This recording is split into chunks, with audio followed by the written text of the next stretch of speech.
Hi there, this is Diecast channel, and in this video I'm going to show you this 1975 Plymouth Fury police car. This is actually a New York police car. So please, I'd like you to give me a thumbs up, to share my video, to click the bell for news, and subscribe my channel. So let's unbox this car and take a better look at it. I've shown a 1977 Dodge Monaco a few weeks ago, and in this video I'm going to show you this Plymouth. So let's take a better look at it. Okay, so I've got the Plymouth Fury unboxed and we can take a better look at it. This is a very nice 1/18 scale car that's made by Greenlight in the Artisan collection.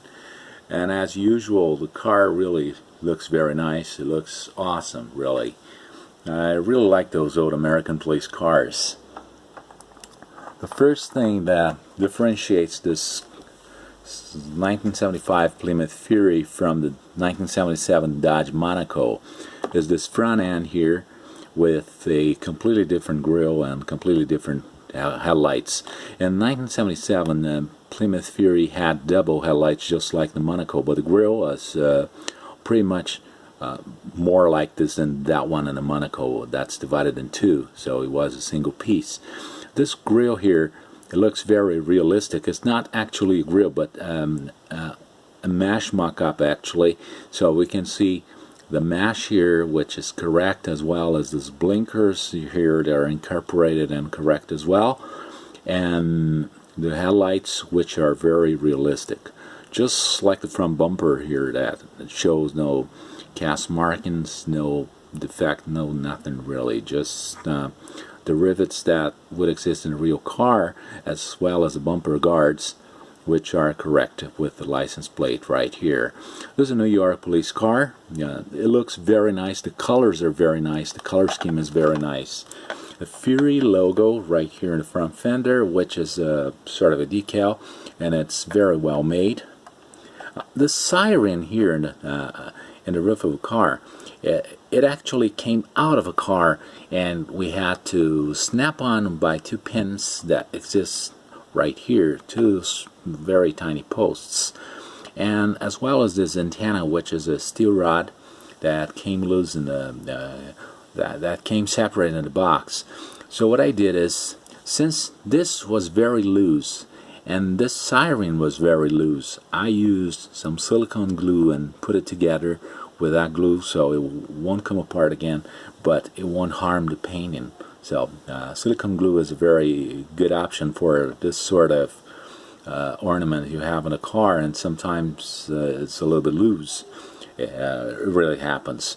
In the case of silicone glue here in the antenna, right here at the bottom of the antenna, it forms just like a very tiny rubber gasket, so it would simulate the antenna base, and the antenna would be very tight and at the same time pretty much adjustable. So if the slope of the antenna, if the inclination is not correct, you can do a little adjusting here without breaking it loose. So that's I really like the result of that. In the case of sirens, there used to be some tiny pieces of plastic right below these red lights, and those two tiny pieces of plastic were preventing the siren set to go into the hull and to be at the right place. So they were completely loose. They were bouncing back and forth. They were not nice actually. So I've cut them off right there, hidden anyway, so you won't be able to see anything. It didn't harm anything in the siren set, and I just put the whole set here with silicone glue. So now it's perfect, just the way I like. This car has open and front doors only. It would be very desirable to have all four doors, trunk lid and hood opening, but it's okay. It's a very nice line anyway. As we can see, the dashboard and the interior look very nice. There's an armrest here in the center of the bench seat. It's not adjustable, but it's okay, it's correct. We can see some very tiny seatbelt mock-ups in the back seat. There are no seat belts, just like any other Greenlight and Highway 61 cars, but it's okay. I really like the lines of these cars.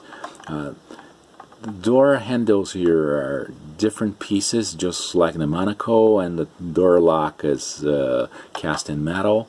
The mirror is correct, and it's in the right proportion and very realistic. The rear bumper looks really very nice and pretty much similar to the Dodge Monaco, but in the Monaco the bumper guards are more separate. They're more to the edges here, the 1977 Monaco, and the tail lights have a different pattern. I really like these ones better. I think they look better than the Monaco.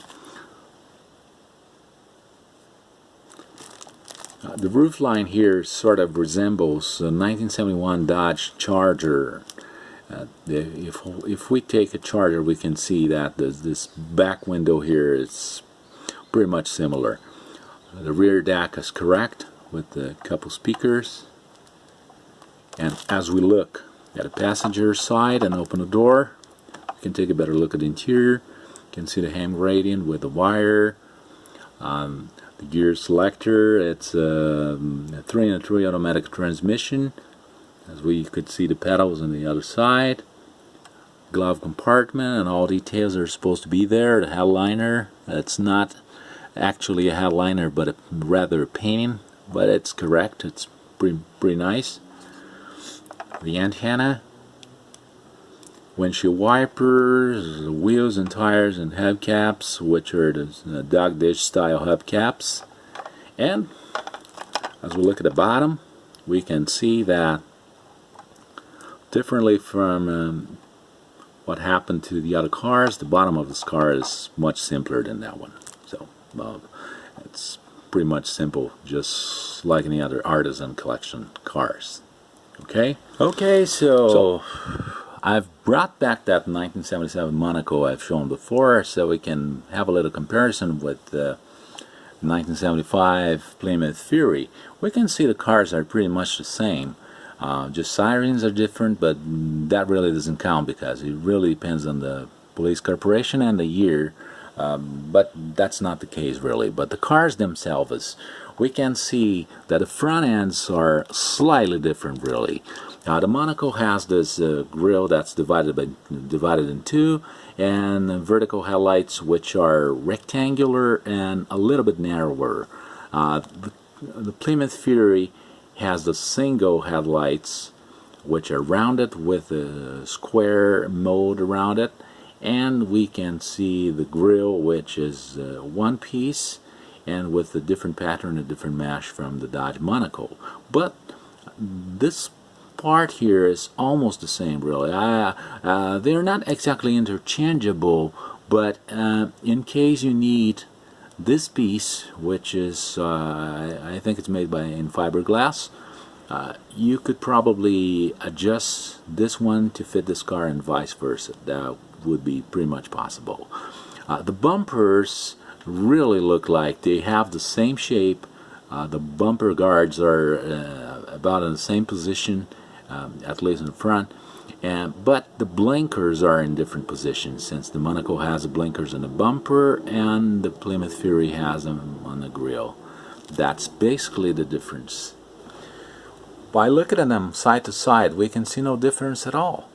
They're basically the same car. When we look at the rear, we can see one more difference, which is basically the bumper and the taillights. The taillights and the Coronet have those 3 divisions with a reverse in the center, and the Monaco has a reverse in the center as well, but with a sort of a mesh that divides the taillight in 9 divisions. I personally like this one better, as well as I like the bumper guards closer to the license plate instead of being closer to the edge. But that's a matter of style, and this is 1977, 78 in Dodge Monaco, and 1975 Plymouth Fury, so pretty different years. But basically the cars are the same. As we can see, the shape is the same as I've shown before. So they're very nice police cars. One more look, we can see that cars are really pretty much the same. They're very nice. So they're very interesting cars to have in a diecast collection, especially if you like those old American police cars, just like I do. So I'd like to thank you for all views, for all likes and comments. Please don't forget to subscribe my channel, to leave your likes and your comments below, to click the bell for news, and stay tuned for the new videos that are about to come. I thank you, and I'll see you in the next video. Bye-bye.